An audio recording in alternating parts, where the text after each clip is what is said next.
Ma pean Annet ka eraldi kiitma, sellepärast et Anne on ka see, kes on tõlkinud minu ettekande tekstiosad vene keelde ja selles osas suur aitäh talle eraldi, aga täna meil siis eestikeelne loeng, eile oli venekeelne loeng. Vaatame siis hästi põgusalt, nii vähe kui meil aega on, seda perioodi, mis siis Narvas oli 19. sajandi keskpaigast kuni 20. sajandi alguseni. Aeg on selles mõttes huvitav, et mida aeg edasi või sajand edasi on see, et on dokumente rohkem, on säilinud, on ka koostatud dokumente rohkem, juba tekib fotograafia, juba tekivad sellised hilised mälestused, mida 20. sajandil on kirja pandud ja kõik muu.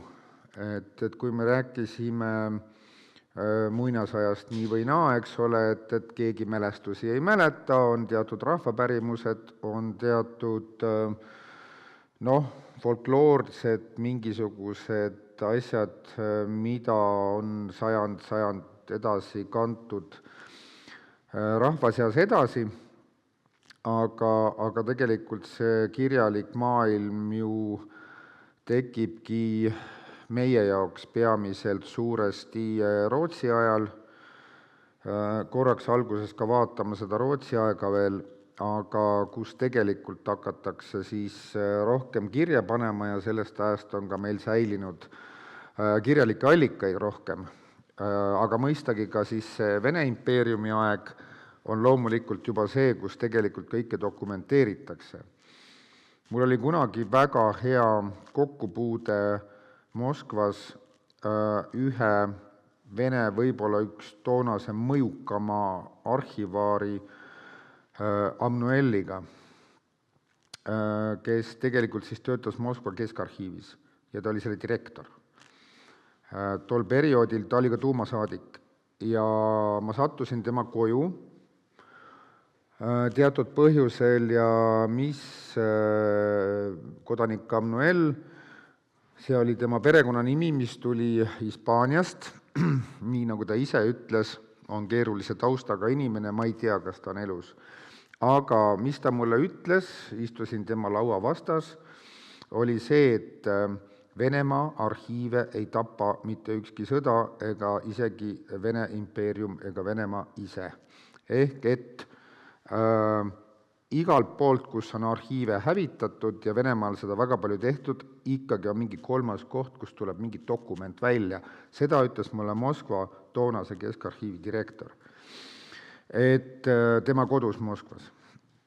Nii et selles mõttes, miks ma seda räägin, on see, et see on juba periood, mis on hästi dokumenteeritud ja hästi jälgitav ajaloos ja aastate kaupa küllalt hästi jälgitav. Peame arvestama muidugi sellega, kui see on oluline, siis on vana kalender ja uus kalender, nagu me teame, mis neid asju natukene seda perioodi ka seob.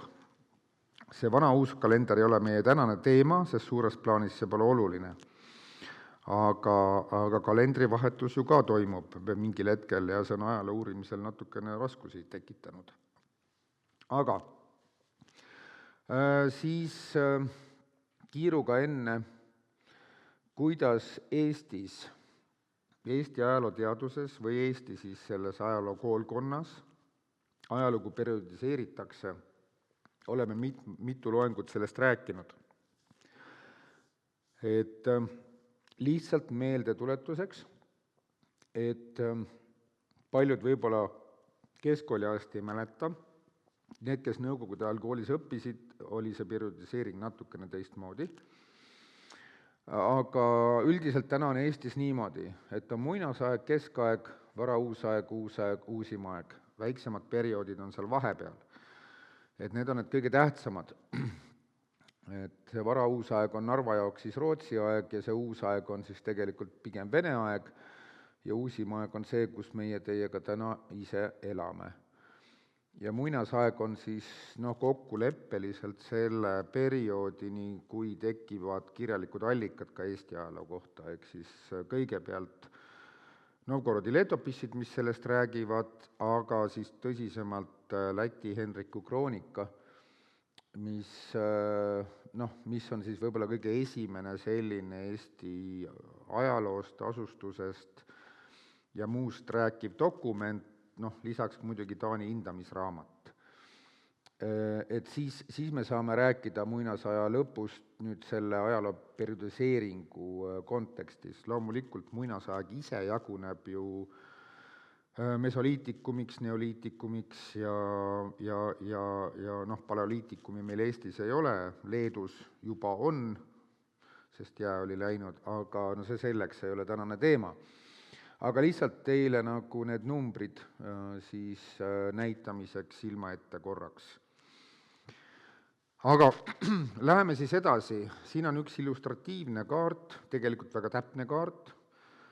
Me oleme Vene ajas ja Vene impeeriumi perioodis, et see on juba nüüd aeg, kus Vene tsaaririik on saanud Vene keisririigiks. Tsaar ei ole enam tsaar, vaid on tsaar edasi küll, jah, aga on keisri tiitliga. Ja see on nüüd juba tegelikult siis, kui Katariina teine lõpetab oma elu, kes oli teatavasti sakslanna 100%. Või vähemalt saksa juurtega, ükskõik kus ta oli, aga see kaart on meie jaoks oluline selles mõttes, miks ma seda näitan, on see, et siin me näeme meie väikest Eestit, siin sees kuskil on ka Narva, näeme ka Lätit natukene ja kõike muud. Poola jagamised olid just toimunud tegelikult, ehk siis Poola riik oli 3 jagamise tagajärjel siis tegelikult ju tükeldatud, nii nagu Hitler ja Stalin tükeldasid Poolat ka 1939. aasta Molotovi-Ribbentropi paktiga. See selleks on nüüd hilisem teema, aga me näeme, miks ma seda näitan, on see, et Soome ei ole veel tsaaririigi osa või keisririigi osa. Soome saab selleks hiljem, küll autonoomiaga, nagu ka meil on autonoomia, Balti erikord, mis on seotud siinsete Balti sakslastega ja mis tuleb Rootsi ajast tegelikult algega ja tuleb ka, ja mis võetakse üle ka Vene tsaaririigis. Põhjus on ka selles, et Vene õukonna keel on kas saksa või prantsuse keel erinevatel aegadel ja seal on väga palju nii sakslasi lihtsalt kui ka meie balti sakslasi. Balti sakslaste teema on täiesti eraldi teema, Narvaga väga palju seotud, on siis need nii-öelda riigisakslased ja siis on need balti sakslased, kes on omaette grupp, aga sellest me praegu ei räägi. Ühesõnaga, see on siis see suur territoorium seda maad, kuhu siis ka Narva kuulus, et sellepärast näitan seda. Need piirid siin lõuna pool on palju muutunud, palju on kaklusi olnud, siin on Alaska, millega on omaette teema ja sellest rohkem täna ei räägi, lihtsalt siis see kaart, kuhu ka Narva kuulus. Linn ise Põhjasõda on meil läbitud, linn ise füüsiliselt Põhjasõja ajal ei kannatanud, olulisel määral linna kaitserajatised küll, suuresti tehti lahingud ju tegelikult linna sarases, ehk siis linnast ju eemal või selles maapiirkonnas, kus siis, mis oli siis linna ümber, et täna on see koht siis Äkkeküla või ka Pähklimäe või siis kunagi see Pähklimäe või Nöteberg, kuidas me iganes seda nimetame, mis keeles seal aladel. Ja linn tegelikult selles sõjas väga oluliselt ei kannatanud, aga linna kaitserajatised küll. Ehk siis see Rootsi-aegne linn, mida me siin näeme, siin on veel siis ka varasemad perioodi, seesama kirikuhoone näiteks, aga ülejäänud valdavalt siiski Rootsi-aegne arhitektuur, kuigi mitte suuresti, seda on raske tagantjärgi öelda, aga hästi paljuski varasemate hoonete müüride baasil.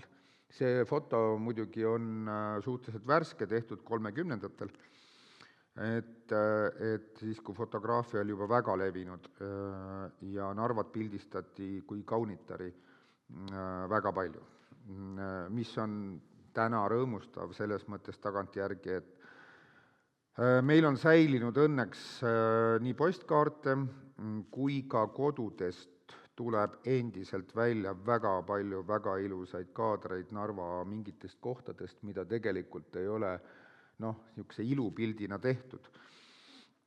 Aga et see linn säilib, see rootsiaegne linn siis säilib, mis tegelikult on keskaegse linna varemetele ehitatud, ja Vene ajal ka säilib ja Vene ajal hakatakse seda linna ka laiendama, siin on väike pilt, võib-olla mõned, see on ka tehtud muidugi enne sõda, teist maailmasõda, miks ma veel kord seda pilti näitan, on see, et siin on näha siis üks keskaegne Tallinna tüüpi Tiile Tornse maja, neid oli veel, aga siin on lihtsalt üks ilus pilt sellest, kus tegelikult gootiaegse nišiga või selle kaarega nišš, eks ole, on näha ja siis tegelikult hoopis Tiile Tornse tüüpi maja, mitte see, mis oli moodne rootsiaegne maja, ehk siis juba see Rootsi barokk. Hollandi barokk, aga läbi Rootsi ta meile tuli. Lihtsalt näiteks, ehk et see linn säilis pärast Põhjasõda ja säilis ka läbi Vene aja. Siin ta on.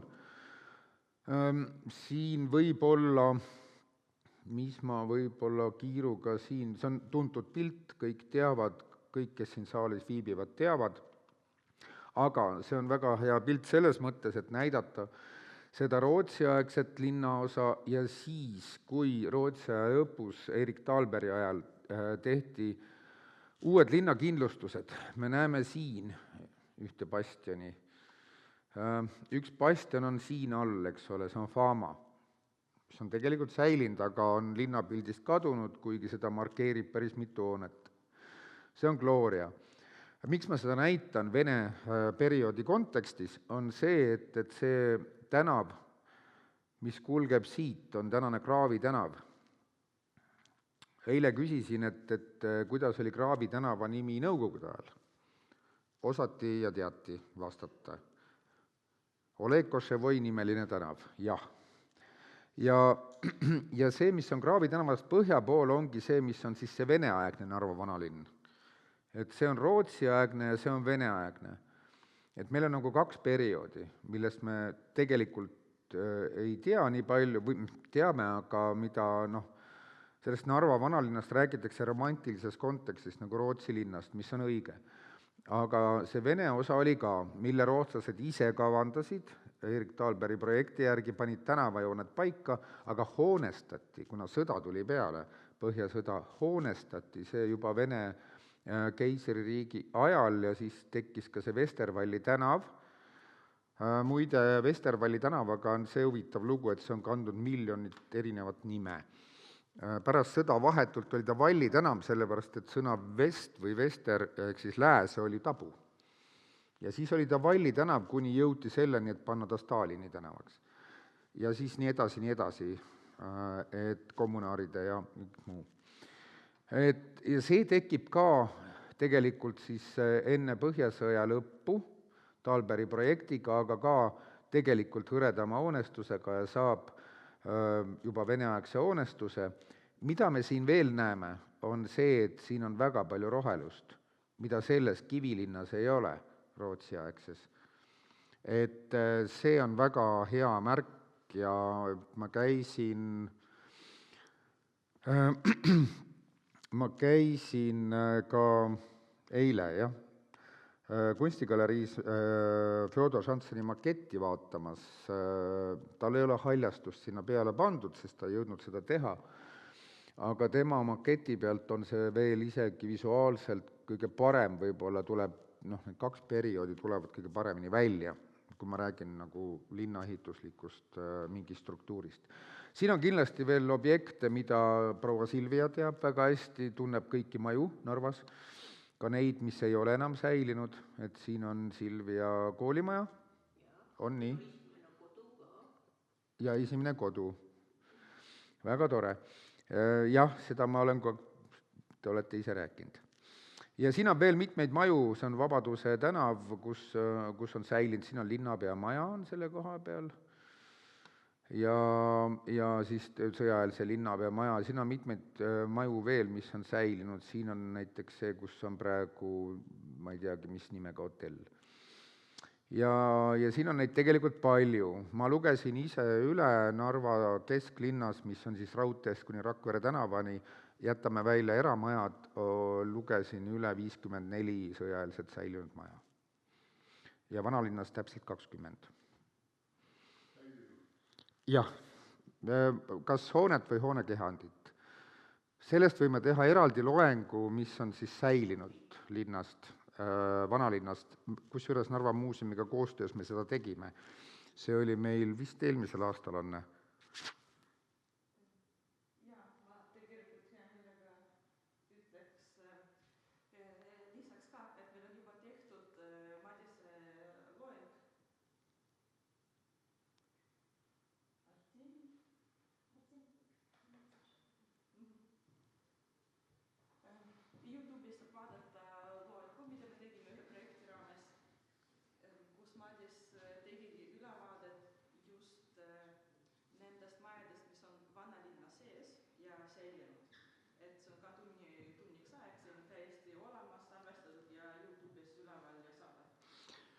Ja ütlen lisaks, et neid maju on,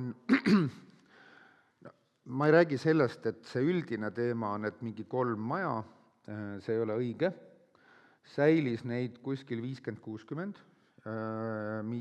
mida kasutati, pärast sõda erinevatel perioodidel lammutati, minul on olemas täitevkomitee käskkirjad, kus on siis 82 ja 89 ja selliste aastanumbritega, kus on meile tuntud, siin kohalikele tuntud inimeste allkirjade all, kus on kirjutatud, et linna siis hea korrastamise nimel on vaja need lammutada.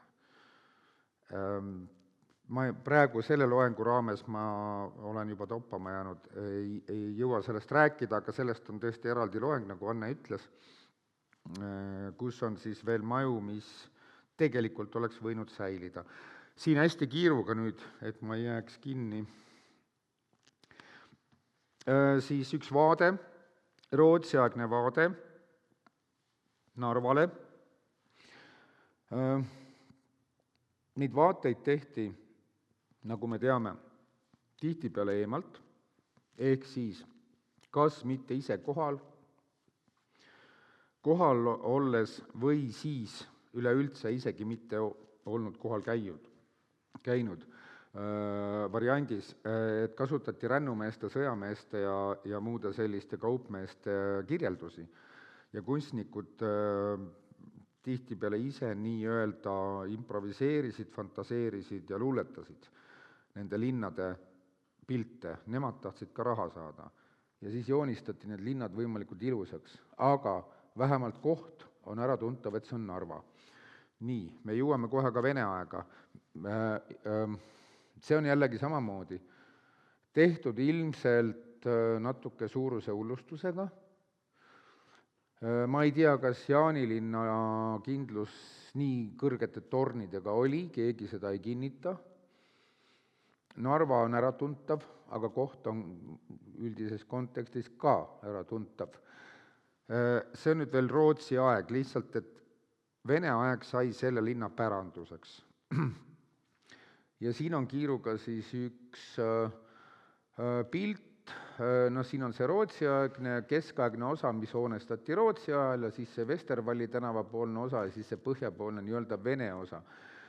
Me nimetame Narvat barokklinnaks, barokklinn oli see osa, see, mis on siin, on siis klassitsism ja meil on isegi säilinud mõni maja, mida me saame tituleerida Vene klassitsismiks. Tegelikult on see põhjapoolne osa klassitsistlik osa, et kus me barokist enam ei saa rääkida, aga see klassitsism kasvab välja ka barokist mingis mõttes, nagu nad mõlemad kasvavad välja. Gootika oli muide erinev, kui ma näitasin seda pilti, või gootikat eirati nagu väga ja seda nii-öelda gootika ise läks vastuollu, nagu ka juugendarhitektuur, aga see on omaette teema. vastuollu siis varasematega. Nii, ja see on siis see osa, see on Victoria bastion, see on 2015, kui ma ei eksi, pilt, pärast siis viimast restaureerimist, neid on ka tehtud mitu. Miks ma seda näitan, on see, et me jõuame nüüd Rootsi ja Vene aja kontakti. See osa lasti puruks. Kui me seda restaureerisime ja tegime, ja ma olin sellega ka ise seotud, siis siin sees on väga hästi näha, milline on rootslaste ladu. Rootslased, rõhutan, olid tegelikult rahvuselt soomlased. Nii sõjamehed kui ka siis, ütleme, sõjaväelises olukorras olevad ehitustöölised. Lahingus ka osalesid pigem soomlased etniliselt, mitte rootslased, kes olid siis härrasrahvas ja soomlased olid alamad. Muidugi saadetakse siis need alamad pigem sõtta, kahurilihaks, aga ka siis ehitustöödele, kui on vaja. Siin sees, kui me seda tegime, on väga hästi ära näha, kus on siis see, lõpeb see rootslaste, ehk siis Rootsi kuningriigi aegne ladu, ja kus see puruks lastud, venelaste poolt puruks lastud osa taastamine, sest pärast sõda venelased ju jätkasid nende, rootslased ei saanud kõik valmis, neid oli niikuinii vaja lõpuni ehitada, aga siis ka puruks lastud osa parandamine. Ja see parandamise käekiri on väga hästi näha, see on üks, ma arvan, selle bastioni kindlasti üks suuremaid ja olulisemaid selliseid väärtusi, et on 2 eri ehituskoolkonda. Selgelt venelastel oli pärast sõda kiire, et seda uuesti üles ehitada ja siis teha nii, nagu võimalik on. Ja siin sees, see on 3 korrust bastioni käike, kasematte. Kasematid tulevad sõnast kaasa, mis on maja, itaalia ja ladina keeles, ja siis see kasemata on siis varjatud maja või niisugune kindlustatud või kaitstud maja või varjatud. Et ei ole absoluutselt ei eestikeelne ega venekeelne termin. Ja vot nende kasemattide sees on seda ladu väga hästi näha, siit väljast on ta meil õnnestunud liiga ilusaks teha, mina ei oleks teinud võibollagi nii liiga ilusaks, aga et see bastion on palju kannatada saanud ja just see lõpuots on ehitustehniliselt hästi huvitav. Nii, ma olen jäänud vist lobisema, see on siis jällegi see Talberi aegne linn, mille siis Vene impeerium pärib koos siis kogu muu territooriumi ja ka Ivangorodiga. Ivangorodist rääkisime varem ja siin on siis näha tänane seis, kus need kontuurid jooksevad. Punktiiriga on siis see, mida ei ole linnaruumis loetav, mõni, kes oskab näha, siis on, kes mitte, siis võib-olla ei hooma. Ja siin on siis keskaegse linna ruum koos nende esimese liini bastionitega, mis on siin nurkades, see on siis Kuningavall, see on Liivavall ja nii edasi. Kristervall on siin, mis on ainukesena säilinud ja on üks väheseid üldse Põhja-Euroopas, mis on nii hästi säilinud. Ja peal on tänane hoonestus, okei. Aga me jõuame nüüd Vene impeeriumi aega, mis on Narva jaoks selles mõttes oluline, et just sel hetkel linn kasvab, kujuneb tööstuskeskuseks, tekivad sellised ühendused nagu raudtee, 1870 tuleb raudtee, mis muide ehitatakse eraraudteena. See, mis ühendab Katšinat või siis Tosnood, kuidas me võtame, Narvat ja Tallinnat ja Paldiskit. See ehitatakse eraraudteena ja ehitajad on sakslased. Selle üle on väga palju vaieldud, et Vene tsaaririik ehitas eestlastele raudtee, ei ehitanud. Sest et kui Vene tsaaririigi poole pöörduti, siis öeldi, et ei, see on mõttetu, Tallinn on nii mõttetu väike linn, mis siis, et sadamalinn, sinna pole mõtet raudteed vedada ja sakslased, Balti sakslased ise ehitasid selle raudtee ja see riigistati pärast. Et see on ka fakt, mida tegelikult ei teata. Et see oli tegelikult saksa kapitalistide ehitatud raudteeühendus selleks, et endale taskusse raha teenida, mis on täiesti arusaadav. täna lugesin intervjuud Tiit Vähiga ja jutt on täpselt sama tegelikult. Et Sillamäe sadama omandusvahetus ja kõik muu selline. Maailmas pole mitte midagi muutunud ja mustrid ka kaubanduses on samad. Kreenholm on siis siin pildil, üks lihtsalt ilus pilt. Kreenholmi fenomen on selles, et tegemist oli, ma ei pea võib-olla siin palju rääkima sel teemal tegelikult, oli see, et siin oli jõgi, siis raudteed ei olnud, 1956 ettevõte, 57 Narvas, koha peal 58 esimene toodang ja kujuneb Euroopa üheks suuremaks ja võimsamaks tekstiilitööstuseks. Aga ehitatakse järk-järgult ligi 50 aasta jooksul siis välja. Inglise tehas või siis Saksa tehas, peamised omanikud sakslased nagu Knoop. Siin lihtsalt üks pilt, täna tegelesin selle tugimüüriga tööasjus ja meil oli just küsimus, et kui kõrgele vesi tõuseb, kui 3 lüüsi lahti teha. See oli minu tänane suur tööülesanne. Ma ütlesin, et siin võib-olla jah, läheb, aga altpoolt mitte, kui on 2 lüüsi. 2 aastat tagasi ma nägin väga harukordne juhtum, 3 lüüsi oli lahti. Kui teha kõik 11 lüüsi lahti, siis muidugi on rohkem. See selleks. Lihtsalt ütlen, sest ma tegelen igapäevase tööga selle asja siis katuste ja vihmaveetorudega, ütleme nii. See selleks. See on tehtud ühel aprillikuisel suurvee ajal. Hästi ilus vaade oli ja siin on 2 lüüsi lahti. Ehk siis 20–25% vee kogusest, mis tegelikult võiks olla. Aga seal kõrval rääkida mõistagi pole võimalik, sest et siis pead karjuma nagu kolleegiga, et ta kuuleks, sest et see veemüha on nii suur. Aga tegemist oli siis tegelikult Inglise tööstusega, mis rajati Narva.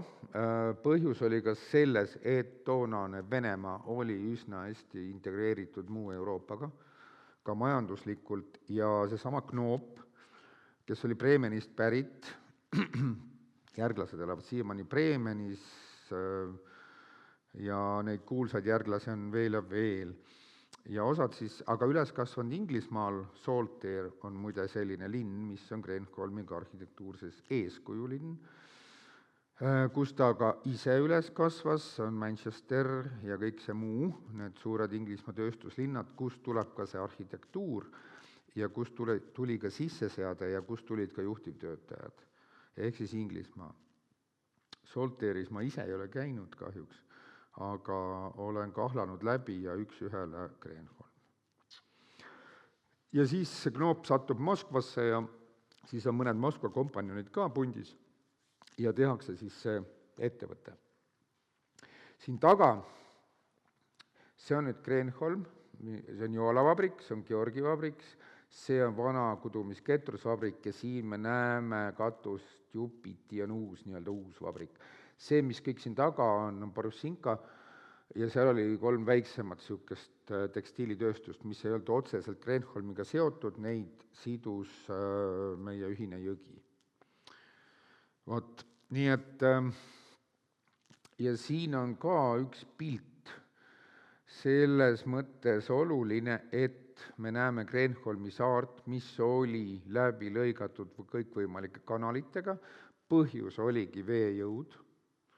Täna just arutasime seda veejõudu, kui palju siis 400 kuupi sekundis, see on küll suudmes, sinna tuleb veel roson sisse, aga siin on juba plussa ja peata ka sees, kui palju siis tegelikult seda jõudu oli ja siin on päris kärjestikuline koht ja pluss siis need Narva kuulsad kosed, mis täna vaikivad. Noh, ja siis, kui lastakse vett sisse, siis natuke on.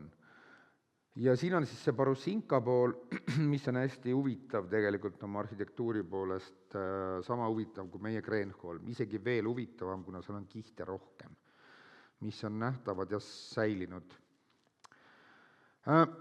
Näitan veel ühte huvitavat kaarti. Miks ma seda näitan, on see, et see on 19. sajandi lõpp.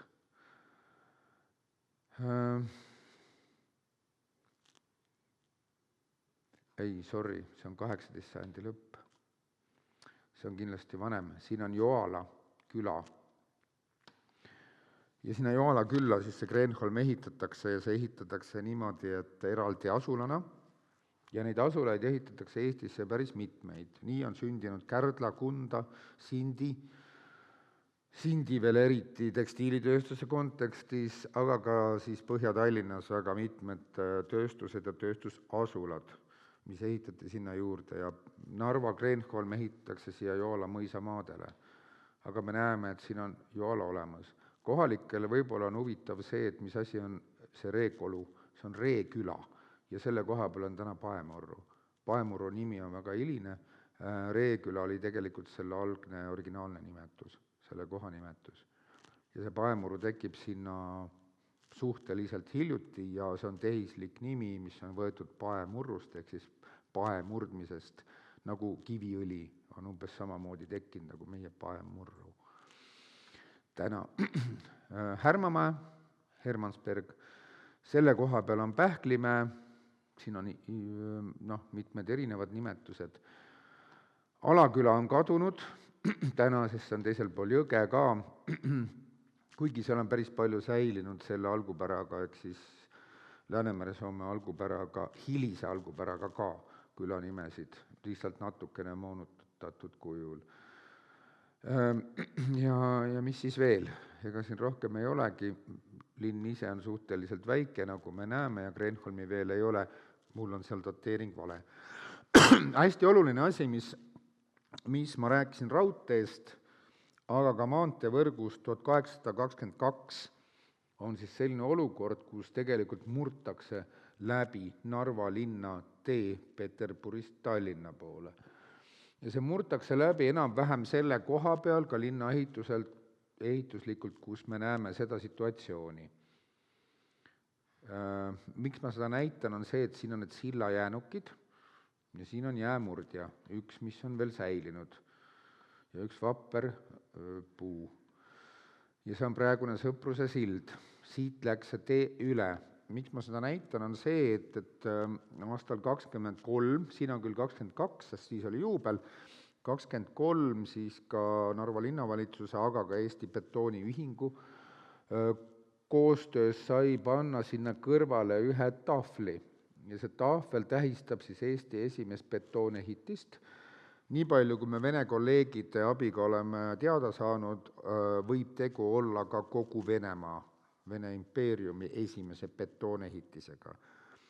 Tegelikult nii palju täpsustuseks, et betoon on üks osa seal oli ka graniiti ja oli ka puitu, miks seda nimetati puusillaks. Silvi võib mind siin veel täpsustada, sest et kohe näitan ka pilti. Need arkaadid olid tehtud ju tegelikult puidust. Betooni kasutati nendes eriti just veealustes osades. Aga fakt ei ole kindel, aga vist ka kogu Venemaa esimene betoonehitis. Ja see sai pandud siis, kui oli sillal 200 Eesti Betooniühing ja siis õnnestus, ja silla nimi oli Nikolai esimese sild või Nikolai sild tegelikult algselt ja niimoodi ta on meil ka siia pandud 3 keeles. Ja siin on ka näha siis selline vaade koos siis lõikega jõe põhjast, milline ta siis oli. See asub meil promenaadil ja see ei olnud algses promenaadi projektis, aga Betooniühingu enda eestvõttel sai see sinna promenaadile pandud koha peale, kus siis Nikolai sild üle läks. Siin on nüüd olukord, kus puruks lastud puusild, rahvakeelne puusild, aga Nikolai sild on siis taastatud üles, et seda kasutati, ja kus on 1960 on see foto, kus on valminud uus Sõpruse sild sinna kõrvale ja käib selle sama Nikolai silla varemetele ehitatud uue fermsilla, siis ta ei ole enam sellise konstruktsiooniga, siin neid kaari enam ei ole, ta on puhtalt fermide peal lammutamine. Ja ma arvan, et proua Silvi mäletab seda olukorda, kui need kaks silda olid kõrvuti. Just, ja siin käib siis selle lõplik lammutamine, see sild on juba käigus. Uus Sõpruse sild, mis on siis tänaseni käigus. Palju on vaieldud selle üle, et kellele sild kuulub. Sild kuulub Eesti Maanteeametile kuni lõpuni välja ja remondib silda ka Eesti kuni siiani välja, kuigi stolp on siin. Tammiga, veehoidja tammiga on teine lugu, vastupidine. Aga see selleks, ja eks siis tänane sild, Eestile kuuluv sild tervikuna, aga siin me näeme siis neid selle esimese betoonehitise ja Nikolai silla erinevaid rudimente. Ja see on tehtud Hermanni Linnuse tornist. Nii, oleme Vene aja keskel suhteliselt. Miks ma seda kaarti näitan? Ma loodan, et on näha. Siin on jällegi näha selle punasega siis keskaegsele baasile tehtud Rootsi-aegne osa ja siin on siis see Vene-aegne klassitsistlik osa. Miks ma seda näitan, on see, et me näeme rohelisi laike. Seal oli väga palju selliseid nii-öelda aedu või pargikesi, sellepärast et see hoonestus kui selline oligi hõredam. Selle koha peal me näeme tänast säilinud hoonet, see on siis, kus on meil Vanalinna riigikool, nõukaaegne kolmas, Puškini nimeline kolmas kool ja enne sõda Narva gümnaasium ja Narva kaubandusgümnaasium, mis seda kasutas. Siin on ta veel laiendamata ja laiendatakse natuke hiljem. Siin on Soome kirik, Mihkli kirik, mis on kahjuks hävinud. Milline, ma võin praegu, julgen küsida, et milline Narva ajaloolistest vanalinnas asuvatest, jätame Aleksandri ja õigeusu kiriku välja, kirikuhoonetest on tegelikult säilinud hoone kehandina. Vladimiri kirik. Ja see taastati Narva elektrivõrkude kontorina. Ja siis, kui Kerese tänavale, siis oli Anvelti tänav, tuli uus kontor, siis see läks Hambapolikliiniku kätte, kus ta on siiamaani. See on nüüd siin, kus tegelikult enam midagi ei ole. See on see koht, selles loengus, kus ma räägin nendest säilinud hoonetest, on see olemas. Aga taastati see koos Villem Seidra ja Rein Anniku abiga. Rein Annik oli siis toona lihtsalt elektrivõrkude töötaja, Villem Seidra oli arhitekt, kellega nad koos siis taastasid ja kui Rein jõudis sõjaväest tagasi, siis maja oli saadud valmis ja seal olid üleval korterid ja siis kogu Narva elektrivõrkude kontor. Et tänu sellele see säilis ja Rein on mulle ise öelnud, kellega ma kohtusin viimati siin mingi helistame väga tihti, aga kohtusin temaga umbes 6 aega tagasi, siis ta ütles, et see oli ainukene kobe vare, mida sai taastada. Ja see oli Vladimiri kiriku vare, kuhu tehti elektrivõrkude kontor.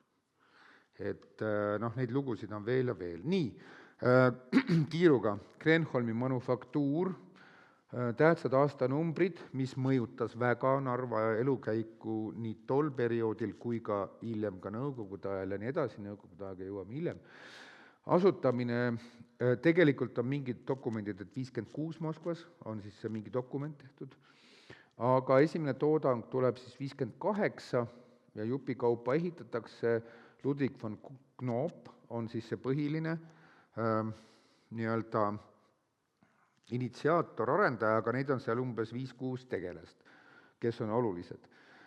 Miks ma olen juurde kirjutanud ka arhitektid, on see, et kuna Kreenholmi enda asula arhitektuur on tänaseni säilinud suures mahus, siis nende jälg on nii palju olulisem kui võib-olla see, kui me siin räägime rootsiaegset arhitektist, Hoffmannist ja kellest muust, lihtsalt nende mälestust ei ole füüsilisel kujul säilunud. Esimene oli siis Roman Heinrichsen või Romeo, Paul Ališ, esimesed 2 on sakslased, mõistagi, see oli sakslaste ja inglaste asutus.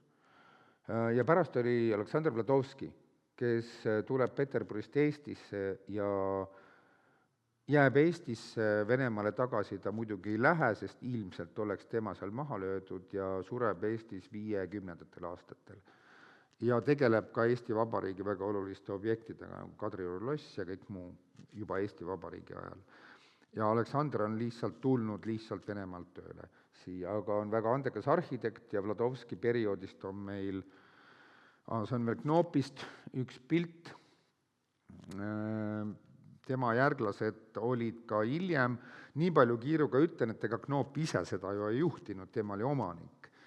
Juhtis tehniline direktor, neid oli mitu, aga üks põhilisemaid oli John Carr, tema maja on Joala 18 aadressiga, kus täna on Narva kunstiresidentuur, see oli siis tema ametikorter ühe pereelamuna. Knoop juhtis kogu seda pulli tegelikult hoopiski Bremenist, telegrammide teel, ja mingil perioodil oli kogu Kreenholmi peakontor Tallinnas Pikal tänaval. Et koha peal oli tehniline direktor või meie variandis täna nii-öelda tegevdirektor, kes olid ka väga tähtsad inimesed. Aga vot siin on siis näha ühe teise Walter Shawcrossi maja, direktori maja, mis on täna siiamaani säilinud ja siin on siis Knoopile pandud monument. Kui me seda maja korda tegime, vähemalt fassaadid ja katuse saime korda, siis me kaevasime selle monumendi osa lahti, sest tänane aed on natukene siinpool, see, kus on siis Narva Gate'i territoorium, ja me leidsime selle aluse üles, mis oli suur asi, sest see postament erinevate juttude järgi aga viidi Lenini postamendiks või kasutati vähemalt seal ära. Selge, et Knoop kui kapitalist ei olnud normaalne inimene. Aga aed on siinpool ja kui me tegime korda ja see tuli välja arheoloogide abiga, see tõesti see kõige madalam osa, mis jääb sinna sisse. Siin on siis veel üks täpsem pilt natukene. Õnneks on see maja säilinud, see on Shawcrossi maja. Aga jah, tänane aed läheb siitpoolt ja Knoopi mälestusest Narvas keegi väga midagi ei tea. Täna näeb see pilt välja selline. Et siin on siis Valteri maja, siin seisis Knoop, kus ma kursoriga näitan, ja siin taga on siis üks Kreenholmi meistrite elamu, kus täna on siis Narva 2 piiripunkt, kuhu ma ilmselt homme ka lähen, sellepärast et me peame minema korraks PPA inimestega ka kohtuma seoses Kreenholmi tööasjadega, sest et seal on PPA. Aga selle koha peal siin selle piirde taga leidsime siis selle Knoopi aluse.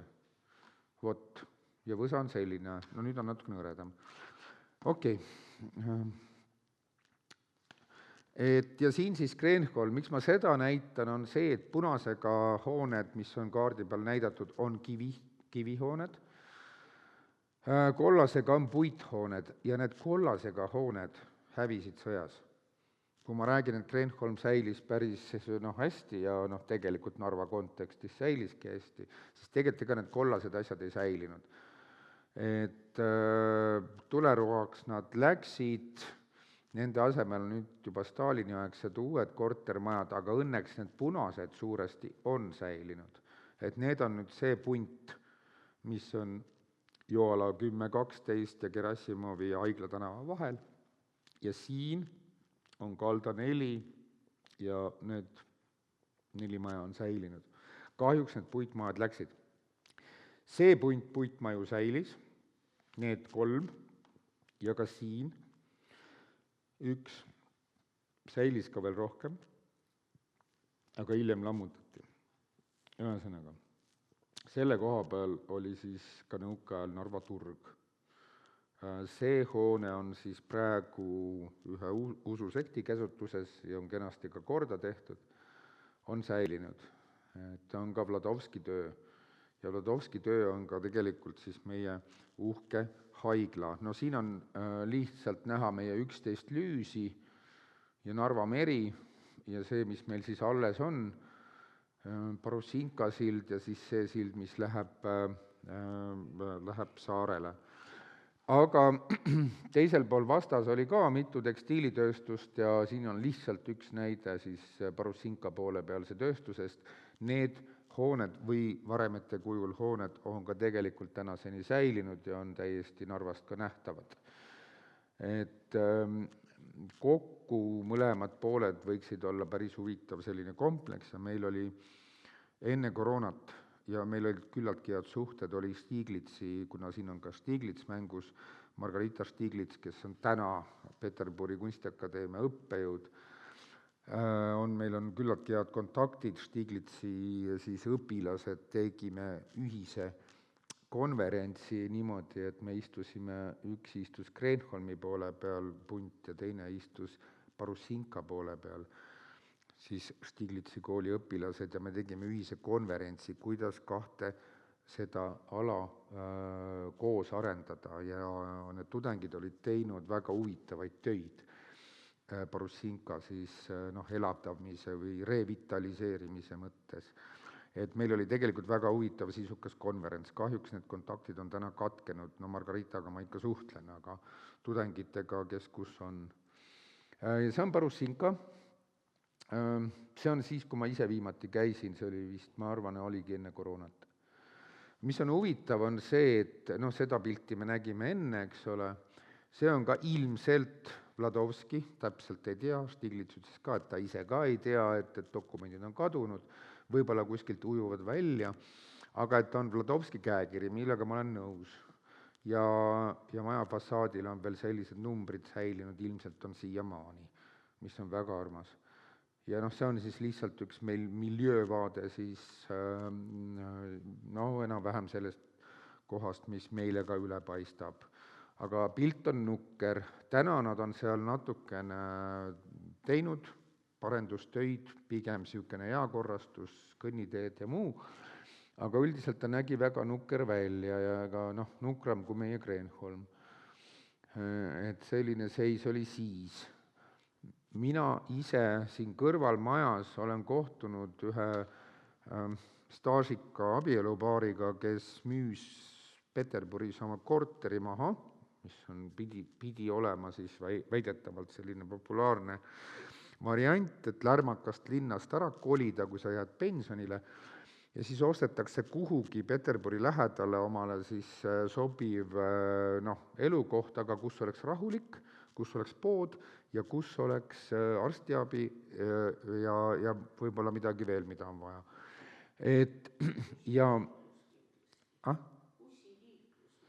Bussiliiklus ja kõik sellised asjad. Ja vot need majad, mis on Kreenholmi vastas Barussinkal, pidid olema selles mõttes väga populaarsed. Peterburi pensionäride seas, kes on jäänud pensionile, müüvad maha aiamaa, garaaži ja korteri või jätavad lastele, aga midagi on, ilmselt jääb ka endale, ja ostavad, Ivangorod pidi olema üks selline populaarne koht, ja mida nad mulle ütlesid, jumala keeli, oli see, et miks me ostsime just täpselt jõe kaldale selle korteri, hästi odavalt said kätte, meil on vaade Euroopale. See Euroopa oli Kreenholmi enda varemed. Ja siis ma mõtlesin, et hoidku, et teil on samal pool täpselt samamoodi. Aga ma just nendega siin samas Barussinka kalda peal seal sain kokku ja küsisin, et me kuidagi saime seal tuttavaks ja küsisin, et huvitav küll, et Piiteri rahvas, et olete siia tulnud, ei, aga seal on šumna. Ja meil on siin nii rahulik ja nii hea, haigla on ju 300 meetrit eemal. Või siis kiirabi. Või siis pood, mis on seal mitu tükki ümberringi. Ja ütlesid, et meile see sobib. Ja meil on vaade Euroopale, mind see natukene pani imestama, kusjuures neil on õigus, sellepärast, et see vaade, mida nad näevad, ongi kunagine Euroopa, Inglise tööstus. Ise elavad selles samas. Kreenholm veel, miks ma seda näitan, on pigem selle tõttu, et näidata, kuidas Kreenholm ja Narva olid erinevad. See on Kreenholm, eks ole, siin ja siin taga on Narva. Siin vahel on põld. Nad liideti kokku 2017 referendumiga. Ja siin on lihtsalt see 1917, jah. Ja siin on näha ka, et nad ei olnud ka füüsiliselt seotud kuigi väga lähestikku. et et selles mõttes on Kreenholmi lugu natukene erinev Narva loost. Ja siin me näeme tuttavaid hooneid ka, eks ole, kontorihoone ja siin on siis seesama Kärri hoone, direktori elamu, kus on kunstiresidentuur ja muu kõik selline ja need meie kasarmud. Aga linn oli eemal. See pilt on selles mõttes oluline, et põhimõtteliselt sama rakurss, aga ma ei tea, paljud võib-olla ei tea, see on Joala tänav, seda kõik teavad. Aga kuidas on Joala tänava siht tehtud? Tikksirge, siit samast kuni raudteeni ja natuke üle raudtee, Raekoja torni peale. Paljud kohalikud seda ei tea, kui siin seista, siis on näha Raekoja torni ja see ongi niimoodi sihitud. Et kuna see oli Joala mõisast, siis tee linna ja mõisa süüda asus siit natuke lõuna pool. Aga see kujunes siis ka Kreenholmi asula peatänavaks, aga see on endiselt väga ilus siht ja täna meie üldplaneeringus uues ka ära märgitud kui väga väärtuslik vaatekoridor, mis on siis samas Kreenholmi peaväljak, enam-vähem siin on siis see Pääsla siis vaade Raekoja tornile. Nii et see on võib-olla oluline asi, mida ma siin mainiksin. Aga me näeme siin tegelikult seda põldu, mis on siin vahepeal,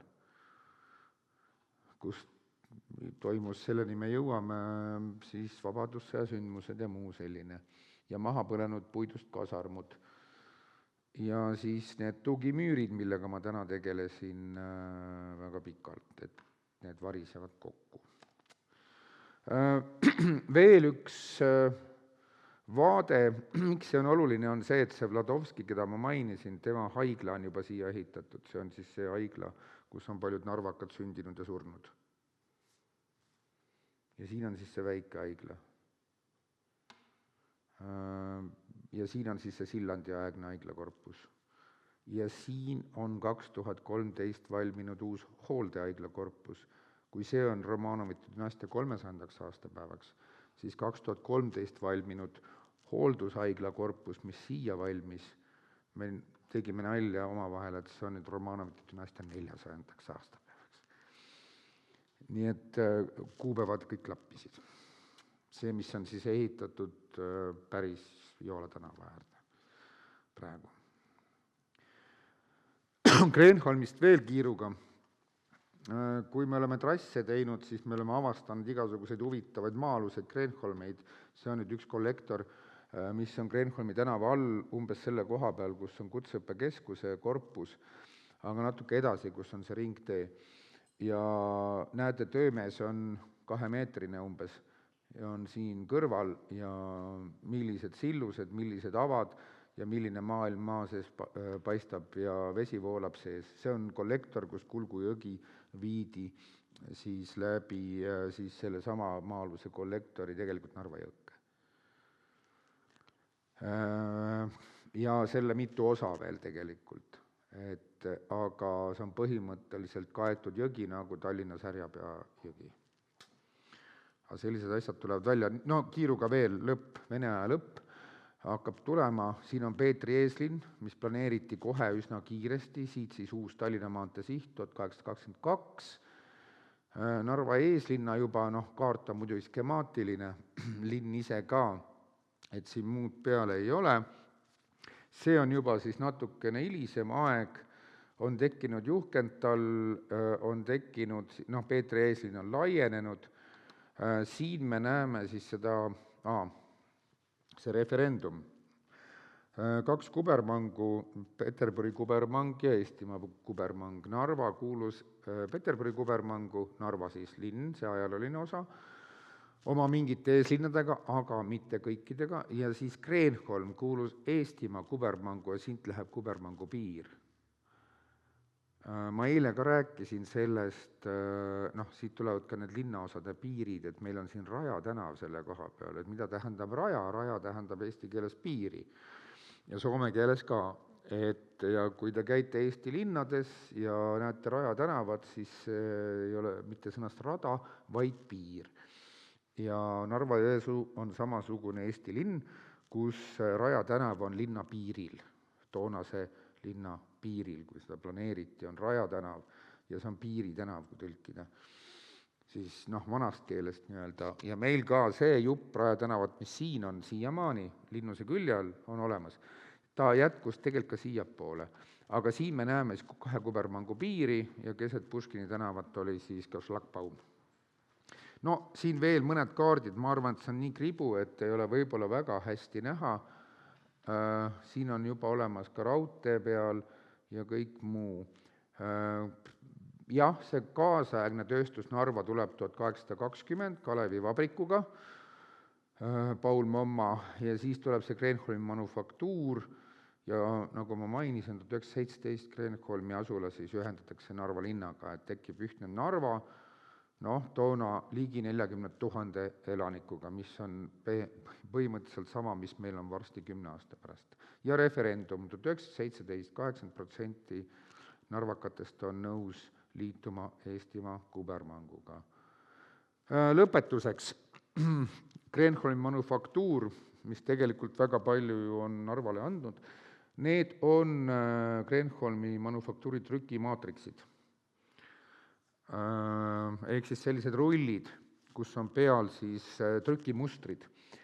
Neid ühikuid, rulle oli kokku 27 000.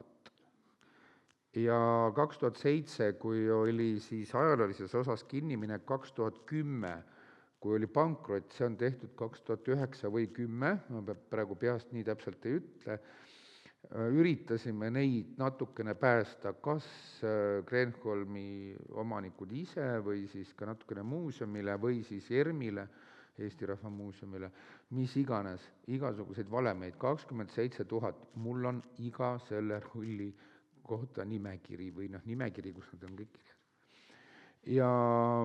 Ja mu enda tehtud foto, kui me enne nende hävitamist käisime vaatamas, kas ja kui palju saab päästa. Need rullid konkreetselt on need, millega Kreenholm tegi veel lõpuks Mari Mekkola tööd. Ehk siis trükimaatriksid. Ja väga ilusad mustrid, muidugi mõista kunstnike tehtud, ka kohalike tehtud, niklist, mis on väga väärt materjal, selleks kõik metalli. Tegelikult üks osa Kreenholmi ajaloos sellega läks, aga 27 000 oli neid kokku, aga mul on umbes 27 fotot nendest rullidest. Aga ehitati ka sellel perioodil ka maju, et siin on Peetri koguduse koolimaja, siin on inimene, kes on selles majas õppinud ja väga paljud narvakad on õppinud selles majas, kes muusikakoolis, kes Narva teises keskkoolis ja kes on veel elanud, nagu selgub ja teame, ja tänagi elatakse selles majas ja tehakse igasugust huvitavat asja. Maja imekombel sõjatulest pääses, ka interjööride osas, et see, Vabaduse tänaval pääses ikka päris palju maju tegelikult. Siin ta siis on mingisuguse joonise peal, siin taga on Soome-Rootsi Mihkli kirik, siis on meil veel säilinud Vestervalli tänaval 11, see maja on ilma katuseta, katustatud on ainult seinad ja need frontoonid, mis on üleval, fassaadid korda tehtud, et ei oleks ohtlik. Ja see on seesama seis, ehk siis seesama ohvitseride kasiino siinpool ja siin on rondeeltorn. Ja siit sai otse mööda Vestervalli tänavat Linnuse ette parki. Aitäh!